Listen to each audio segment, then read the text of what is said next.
A quick warning, this podcast contains distressing themes, including domestic violence. If you or anyone you know needs help, you can reach out to 1-800-RESPECT on 1-800-737-732.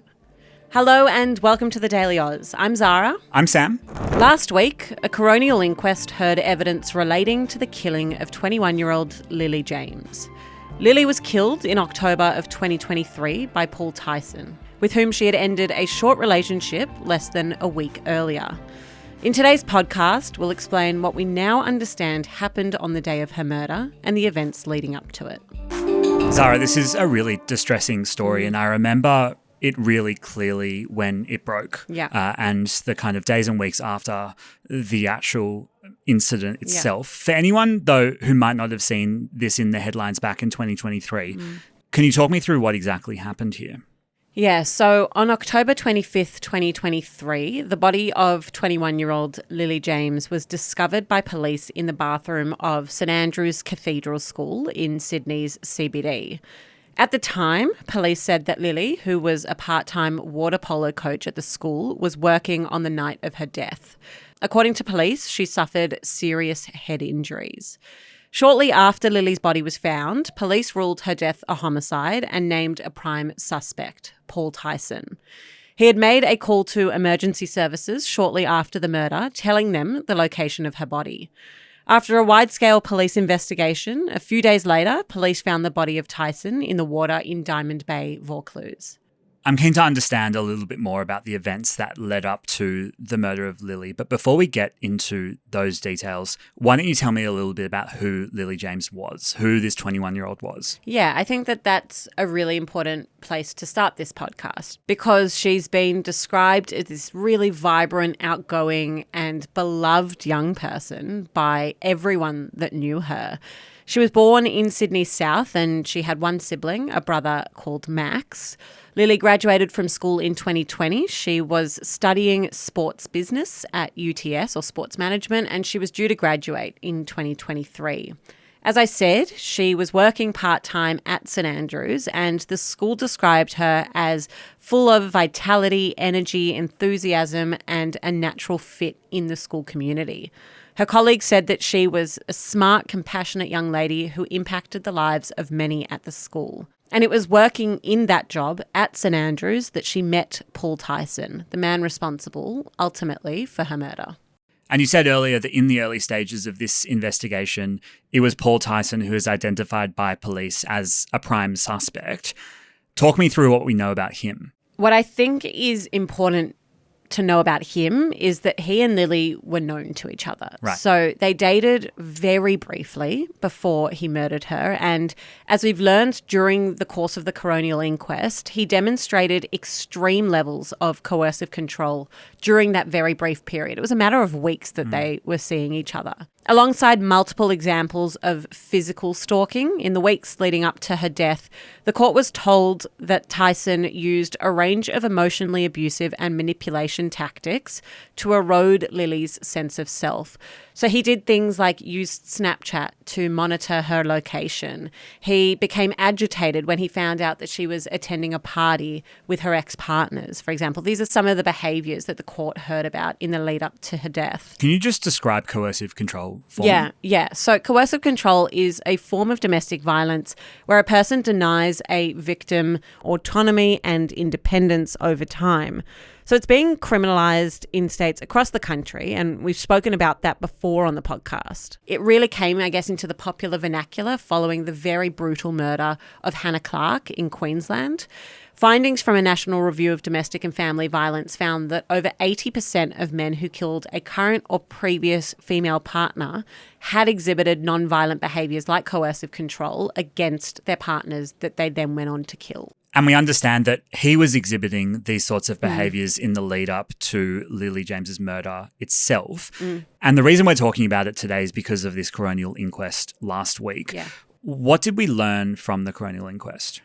Yeah, so I do just want to clarify quickly. I said earlier that Thijssen was found dead shortly after the murder. And so what that means is that no formal trial can be held in this situation. Instead, as I said, there's this coronial inquest. And A coronial inquest is just a court hearing where the coroner considers evidence to determine the identity of the deceased and the date, place, manner, and cause of death of the deceased. So it's what they can do with what they have available. And what you'll often find with a coronial inquest is they often look at a death and try and figure out what were the bigger themes here and what can we be doing better as a society to prevent similar deaths in the future. So it might be a way that the hospital system could be working better. And we're not at that stage of the inquest yet. The coroner then takes some time to review the evidence and will come back to us in weeks or months with recommendations, essentially. There were 3 days of hearings last week. What was kind of talked about there? Yeah, so I guess the key takeaway from all of these hearings is that the murder of Lilie James was premeditated. The court was shown quite a lot of CCTV footage of Thijssen. One of those clips was him standing in a Mitre 10 store looking at different types of hammers and basically assessing their weight. The inquest was also told of Thijssen putting a cleaning sign in front of one bathroom door so that Lilie would go to a different bathroom, the larger disabled bathroom, which is where the attack took place.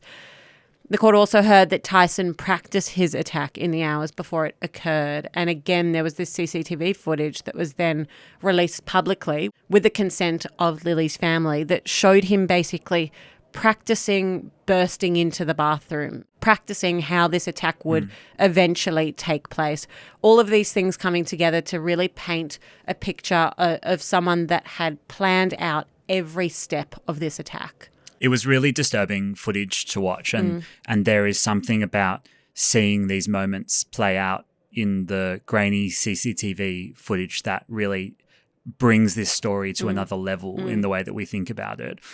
You said at the beginning that straight after the attack, Thijssen called emergency services, right? Yeah, so the inquest was played an audio of him calling 000, and in the recording, he basically tells the operator that there is a body at the school and he specifies exactly how police should go and find it.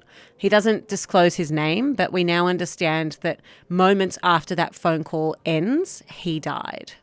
And Zara, you mentioned Lilie's parents just before and them consenting to a lot of this footage and audio being released. They also appeared at the inquest. What did they say? Hi there, my name's Emma. I'm the editor at the Daily Aus, just popping in to say hi and let you know that here at the Daily Aus, we are an independent media company who work to break down the news for young Aussies in a digestible and accessible way. If you like what you're watching and you like what we do, please hit the subscribe button. Now back to the video. Yeah, I mean, as you can imagine, their devastation was palpable. It was palpable in this statement. I've watched a bunch of interviews. They sat down with 60 Minutes. Yeah. A really moving interview there. They said they would love their daughter forever, that they would never forget her. They said she was beautiful, independent, intelligent, and loyal, and that she could light up a room. But then they also spoke of this fear that they had around educating young men. They said in the statement, if we are not teaching boys how to accept and value a woman's opinions and choices and accept rejection, we may be setting them up for failure or, in our case, a moment of time that we will never recover from. It's a really harrowing story, and I can't help but think about the fact that this coronial inquest was playing out the same week that Adolescence, a series on Netflix, was also dominating a lot of kind of topics of conversation, not just in Australia, but all over the world. I heard a statement from the UK Prime Minister in Parliament talking about almost word for word the exact sentiment of the sentence that you just read out from Lilie's parents. And it seems that when the coroner passes down their findings, that the role of education, especially for young boys, could very well be a theme in those recommendations. Yeah, so from here, as you said, we will wait to hear from the coroner with those findings and recommendations. But I do just want to end this podcast again with a reminder that there is always help available. If you or anyone you know needs some of that help, you can reach out to 1-800-RESPECT, as I said at the top, on 1-800-737-732. Take care of yourself today, and we'll be back again later with the day's headlines.